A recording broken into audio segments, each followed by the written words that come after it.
Essa questão de resultadista ela é muito perigosa, porque em alguns pensamentos que não são condizentes com a realidade, existe uma convocação do psicólogo como um bombeiro. Vai ali apagar o fogo, vai dar uma palestra ali motivacional. Motivacional é muito particular. O que motiva você pode desmotivar Sim, outras sim, pessoas. sim. Então, isso é muito individualista, né? É muito Sim. da questão pessoal.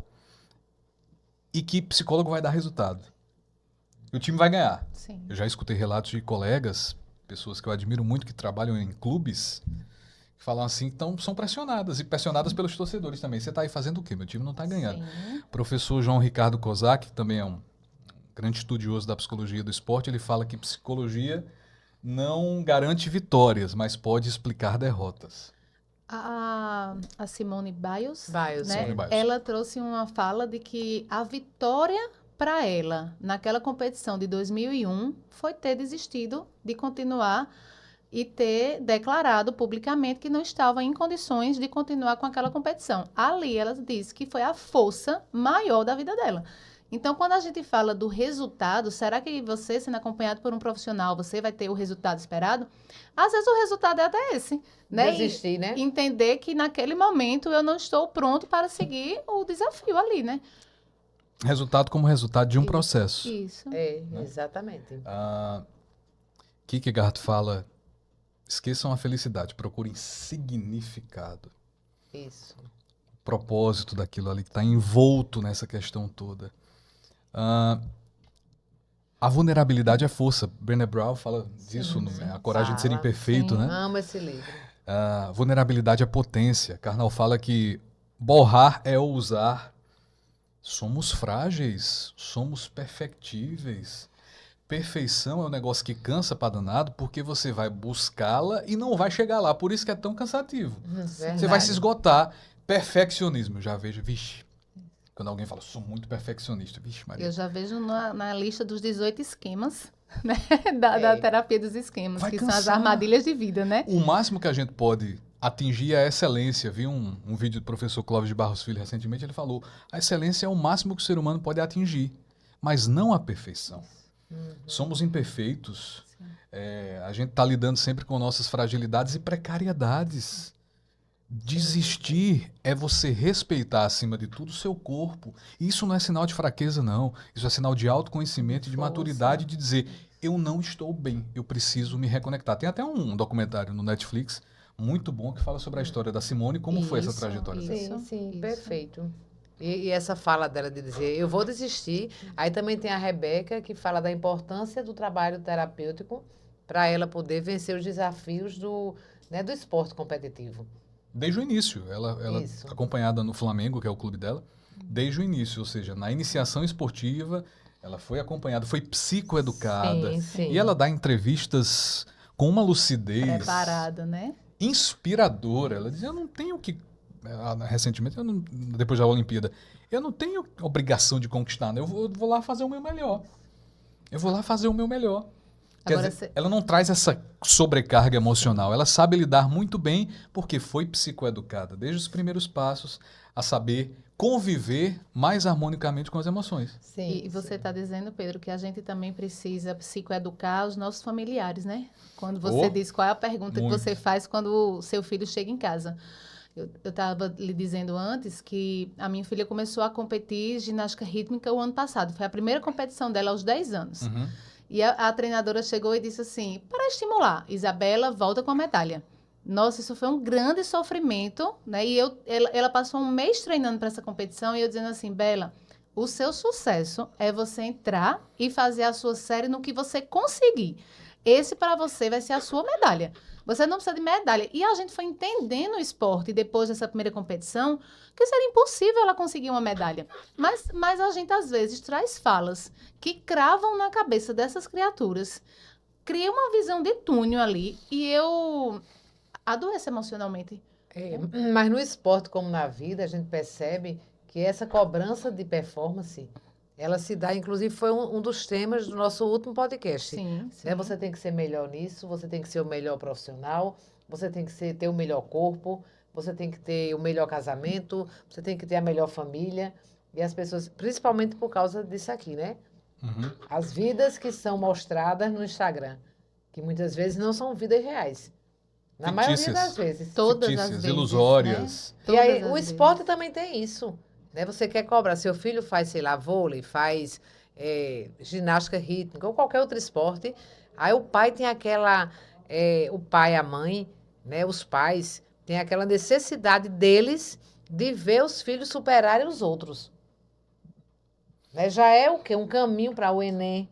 Que aí no Enem também acontece isso. Aí na faculdade também acontece isso. Aí depois, quando se profissionaliza, também acontece isso.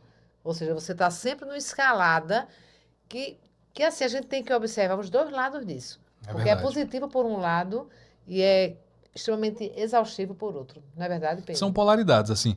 As crianças, elas não podem perder o espírito brincante. As crianças precisam brincar. Isso.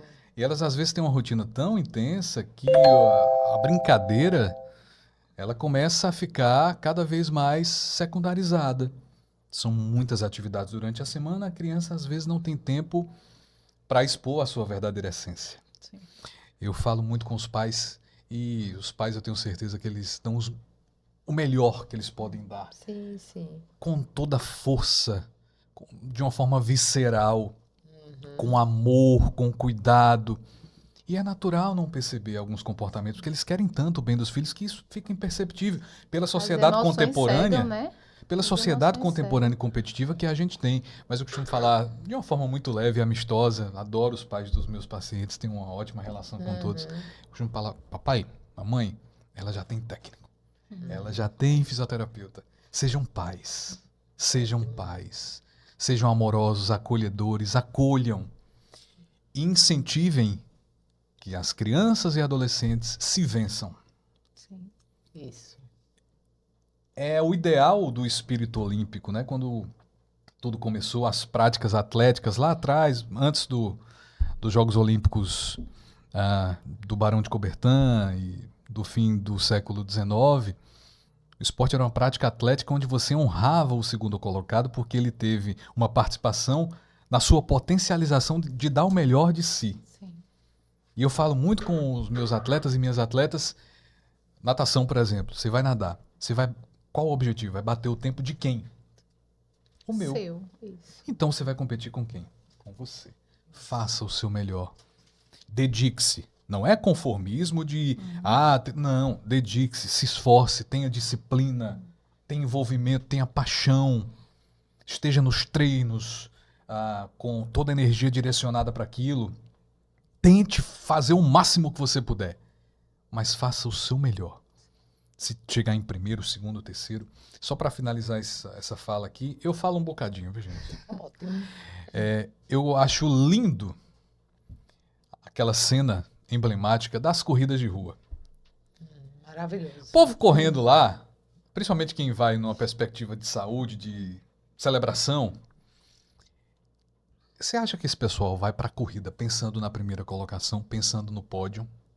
Mas de jeito nenhum, você vê a pessoa na posição 327, 598, 1000 e pouco, que eu terminei um dia desse uma corrida. Você corre, Pedro? De vez em quando.